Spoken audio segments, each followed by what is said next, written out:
Hello friends, welcome back. And the question I have for you today, before we even begin today, is what is the most valuable wintertime survival tool? We're surrounded by a winter wonderland. It is frozen, it is cold, it's probably in the 20s right now, Fahrenheit for all you Americans. If you're one of those communists that uses the metric system, I don't know what to tell you. It's cold, below zero, I guess. Anyway, what's the most valuable wintertime survival tool? Is it the axe? That's what I want to know from you. So before we get started, leave that in the comment section and then we'll get going. I'll wait.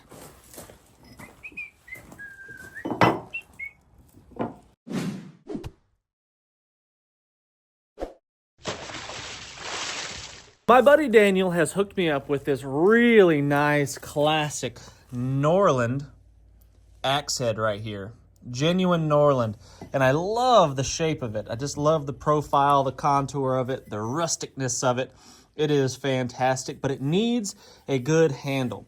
And I shopped online a little bit, and I thought, I could order this really nice fancy wooden handle from some place that makes really nice fancy wooden handles. But then I thought, why don't I just get one off the shelf? Well, actually what I thought was maybe I'll go cut down a hickory tree, but there's a big process involved in getting a handle from a tree. That's a big job, and I wasn't really that invested in the project. So I went and picked one up off the shelf. It was 20 bucks for a hickory handle. This one is way too long. I think it's a 36-inch handle, but that's okay. We're gonna cut this thing down, and it's really hefty. It's kind of a chunky handle, and I like a little bit thinner handle. So we're gonna be profiling this thing and getting it to fit perfectly on our classic Norlund axe head right here and make it something that we could pass down to the grandkids one day. That's the goal. This is a bit long. We're gonna end up cutting off a significant amount of that as well. And we're gonna get rid of this big shoulder right here. I don't like a shoulder like that on my handles because I've tried that before, because what happens is it seats onto that shoulder hard, but it doesn't necessarily mean that it's fitting really, really tight. So if you have more of a slope, more of a gradual progression of the thickness, it seats on a little bit firmer in my experience, as opposed to this just big shoulder right there. First thing I'm gonna do is I'm gonna start getting rid of a little bit of that, just nice and easy. Just gonna start shaving away that shoulder a little bit. I always put this varnish, this polyurethane varnish, whatever it is, on these axe handles when you buy them off the shelf. So all that's gonna go away, and we're gonna end up putting some oil on it.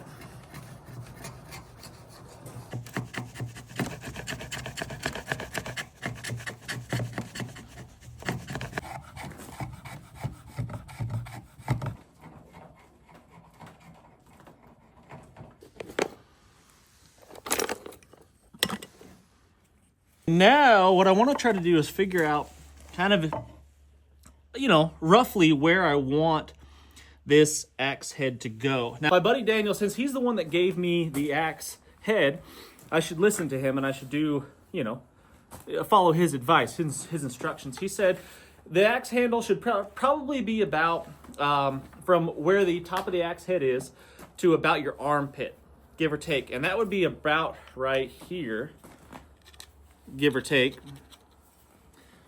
And that means I'll be cutting off this whole portion of the axe head right there, or the axe handle, which I think would be a really nice length. When you're picking out an axe handle off of the shelf, if you have that option, you can order them online, and then sometimes it's kind of the luck of the draw. You get what you get. But if you're picking them up off of a shelf, some people in the comment section are going to say it doesn't matter about the grain orientation, that doesn't matter at all.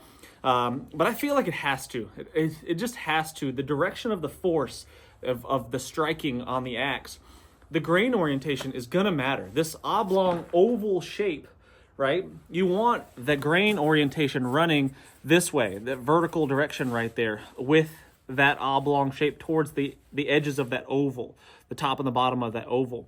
And that's just going to make it stronger. So I'd look through all of the axe handles on the shelf, and I picked out the one that had the best grain orientation right there. The axe is going to end up seating somewhere around here. All of this right here is going to go away. Look at this amazing old saw right here. How cool is that? I mean, I don't know how old that is. Hard to read that, but that's an old saw right there. That thing is ancient. Let's see if it still cuts.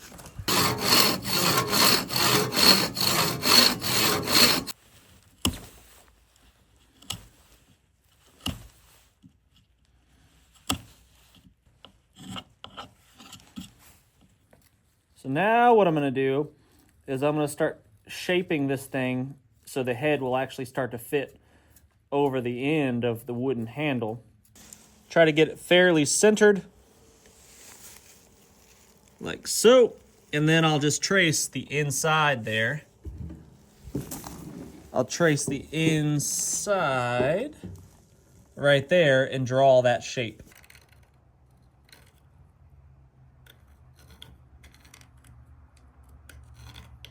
So that right there is pretty much what I'm working with, and I've got to remove all of that material if I want that handle to fit in the head.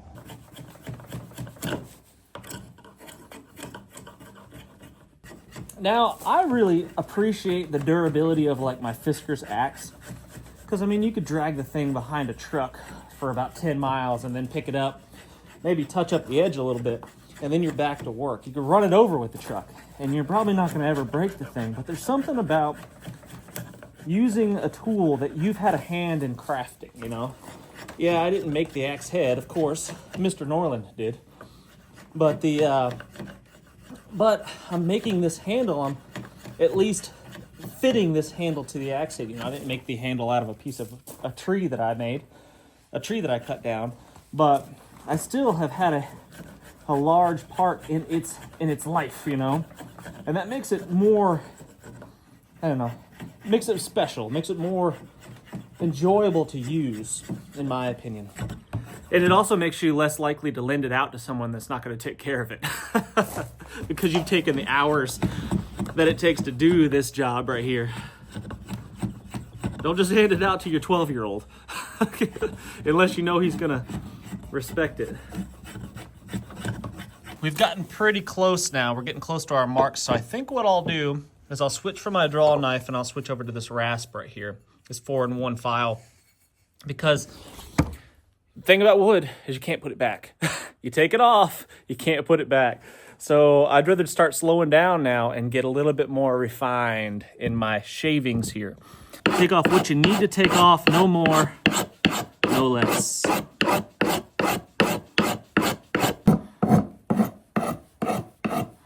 You can see we've just about got it to fit on there. So I'm just shaping and then fitting, shaping and then fitting. I just take a few strokes with the file, and then I take a look down the end here, and I just see what needs to be removed. Because I want it to fit really nice. I want it to fit perfect. I mean, it's not going to be perfect, but I want it to be pretty dang close.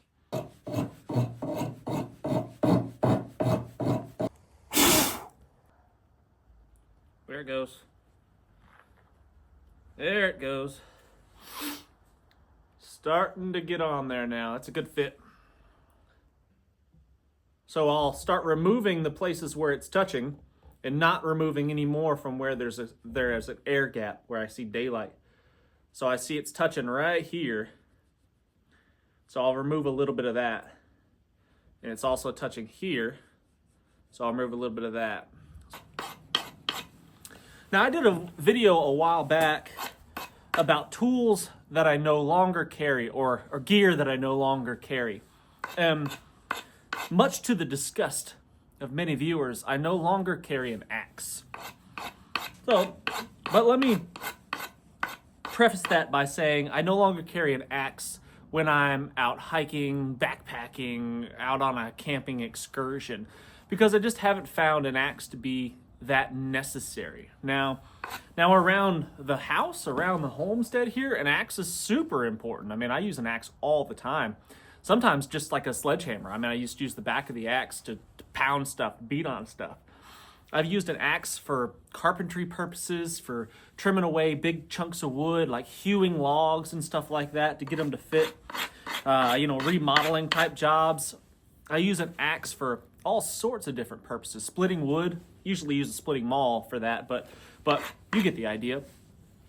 But an axe around a stationary camp, like you're going to be there for a while, is a really, really valuable tool. And if you were going to send me off into the wilderness for an extended period of time, let's say, you know, forever, I need to head off into the wilderness. I need to build a home for me and my family.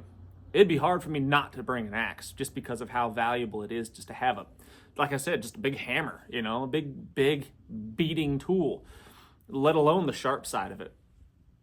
So, yeah, I mean, an axe, I mean, it's hard to argue with the value of an axe. I mean, there's a reason why it was such a valuable tool on the frontier, you know. A lot of your frontiersmen carried smaller axes like tomahawks and such because they were more portable, because they were on foot. But around the homestead, yeah, an axe was a tool that every homestead had. And I can see where there's still light. And like I said before, I'm not touching the parts where there's light. I'm only working on shaving off the areas that are touching, contacting. And by doing that repetitively, eventually what I'll do is I'll get a really nice fit that's perfect. So I'm just marking it. Any place that's touching,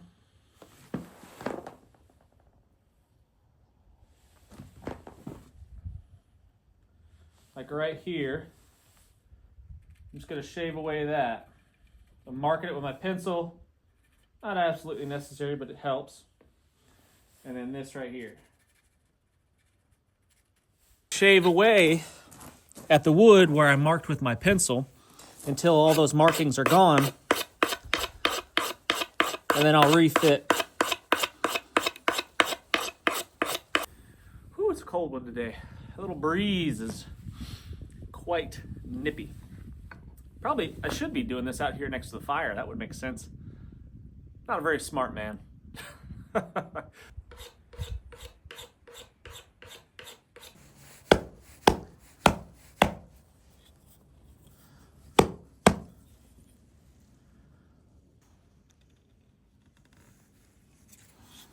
You see where the axe head is kind of curling the wood up a little bit, shaving a little bit of the wood when I bang the head on there. When I remove and fit and refit, what I'm doing is I'm just shaving wherever it's contacting right there and it's making those curls. That's where I'm removing material. And as I do that, what's happening is it's closing up any gaps that I have. So there's like a little gap right there on the back. I don't know if you can see that. Right there. There's a little bit of a gap, a little bit of a space, but every time I remove those curls, that gap gets a little bit smaller. And eventually, it will make contact all the way around. And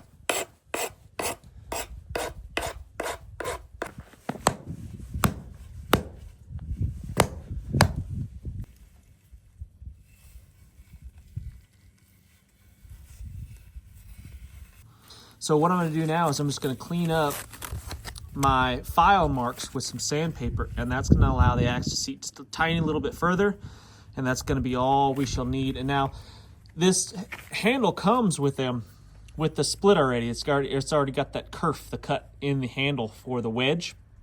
I might need to go just a little bit deeper with it, but we shall see. That is where the axe is going to go. That's where it goes with just a light tapping. I'm expecting it to go probably another 1/8 to 1/4 inch further down, so I might need to cut that kerf down to probably this mark right here.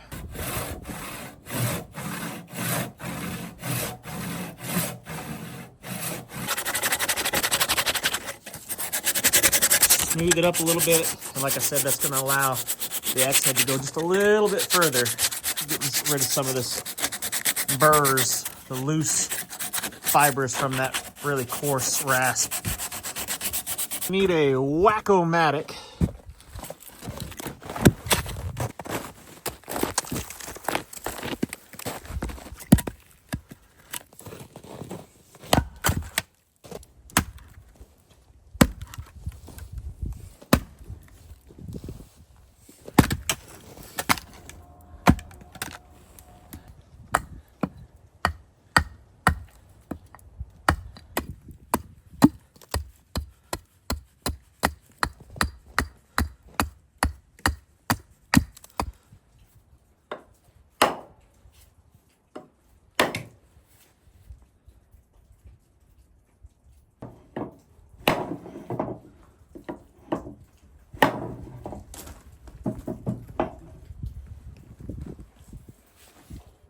All right, so we've got the axe head seated onto the handle really well.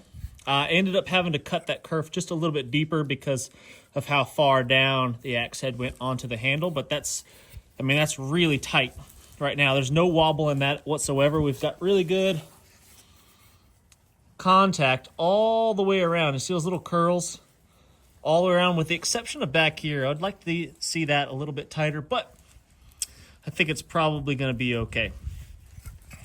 So now what we've got to do is get our wedge. So also, when I purchased this handle, it came with a wedge. It didn't come with a step wedge, but I think I've got a couple laying around. So, but we're going to try to get this wedge seated in there. It's pretty wide. I don't know. It'll probably work. That's a little bit wider at the top than I would probably prefer and what I need. But what we've got to do is get this thing pounded in there. But right now, it's too wide. So I just need to measure how much of a wedge I need, and then we'll split it down to the appropriate size.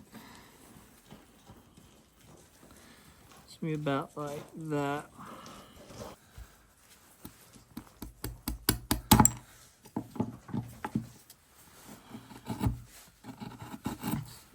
We're gonna drive this wedge in there, and my buddy Daniel recommends that I put glue on there. I've never glued the wedges on my axes before, but he says you put glue on there, that thing will never go anywhere, and I think he probably is right. So I'm gonna take his advice. I don't have any wood glue, but I do have some clear Gorilla Glue, and I think that'll probably work just fine. Not gonna use very much. We're gonna drive it into place.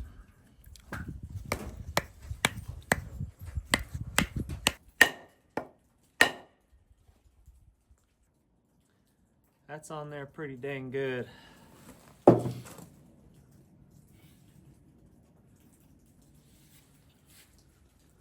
I don't think that's going anywhere.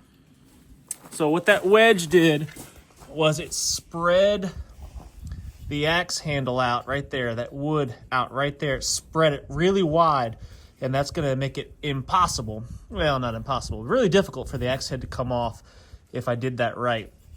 And it felt really good. It's on there really well. So now all I got to do is just trim that off. And I always leave a little bit exposed. I like to leave, you know, about 1/4 inch or so exposed. I just think it makes it seem, to me, it seems like it's going to keep the axe head on there a little bit more securely. A lot of people cut it off flush, and for some reason that just doesn't seem as secure to me. I like a little bit sticking out above the top of the axe head.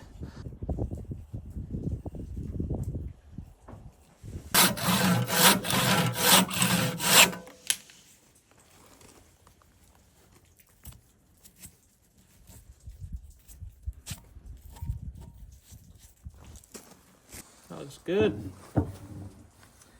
Now the smallest step wedge I have is this one right here.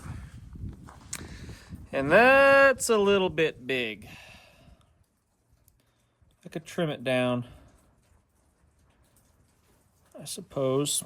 And this handle's a bit long, so I'm gonna go ahead and trim this end off right here. I'll make a swell because I'm gonna remove a lot of the material on the handle, so I'll make it swell out a little bit, so give me a little stopper on the end. But I'm gonna trim to here. That's about a 28-inch handle if I trim right here. So we're gonna start with that.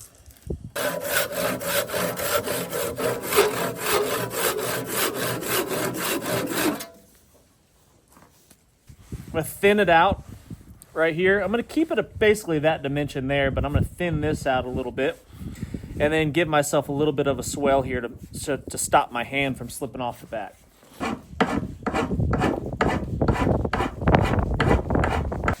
So I'm just working with the rasp and I'm thinning it out just a little bit. And I think what I want to do is carve a little bit of this out right here to make a little bit larger kind of pommel on the end there. A little stopper. So I'm going to carve that out just a little bit. See how that goes.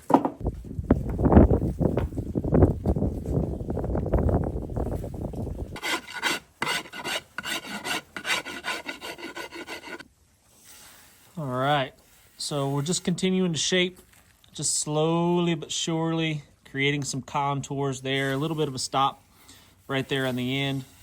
Needs a little bit more of thinning the handle out over the entire length. I'm rounding off this top portion here, so when I choke up on the axe and I use it for smaller chopping, carving like tasks, it's a little bit more comfortable in the hand. So I'm just kind of rounding that off a little bit, thinning the whole thing out overall. But we are looking really nice at the moment. The thing is just about exactly what I want. It's a little bit thinner through the middle there. I've got a slight little pommel here on the end that stops your hand. So when your hand slides to the back, it's a catch. It doesn't need much. I'd like a little more, and I might keep working on that just a little bit.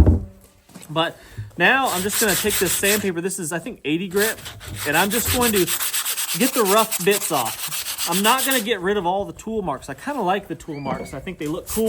And as the thing ages, as it gets dirty from use, you know, from dirt on the ground and whatever, grease on your hands, the dark dirt and stuff kind of catches into those grooves, and it makes it look kind of cool. So I like that. And I don't think it's necessary to make it smooth and shiny. I'm not interested in that. And just with use, with heavy use, the parts that get the most use, the parts that get used the most, that you touch the most, end up getting smooth. So the next steps, I'm considering putting a step wedge at the next step wedge. The next step is putting a step wedge in there, but I'm not sure if I want to do that. I don't know. I like the aesthetics without the step wedge, and I'd have to modify this one or get a smaller one. I'd have to make this one a little bit smaller on the grinder to get it to fit in there. But I just kind of like it without it. I've got a Swedish-made axe that doesn't have a step wedge, and it's never moved at all. It's never even attempted to break free of its place. So maybe I just won't do the step wedge, and we'll see how it goes. But like I said, I'm just going to sand this thing fairly smooth, but I'm not going to get rid of all the tool marks from that rasp because I think it looks cool. So on our next video, probably what I'll do is we'll go through the sharpening process, getting this thing back to a really, really razor edge, and then maybe I'll oil up this handle. I'll probably want to get it, it's really cold outside, so I'll need to put not only my axe, but my linseed oil inside for a little bit to warm up, because right now it is super thick. Whew, that wind. All right, friends, thanks so much for watching. I really do appreciate it. Make sure you stay tuned. Make sure you subscribe so you can see the next video, and we'll finish up this little project here. And we also need to get a sheath for this axe as well. So I'll be making a crafty little sheath for it in my typical sheath way, PVC, of course. Anywho, thanks so much for watching, guys. I really do appreciate it, and I can't wait to see you on the next one. Until next time, what's the worst that could happen? Let's just go on 3.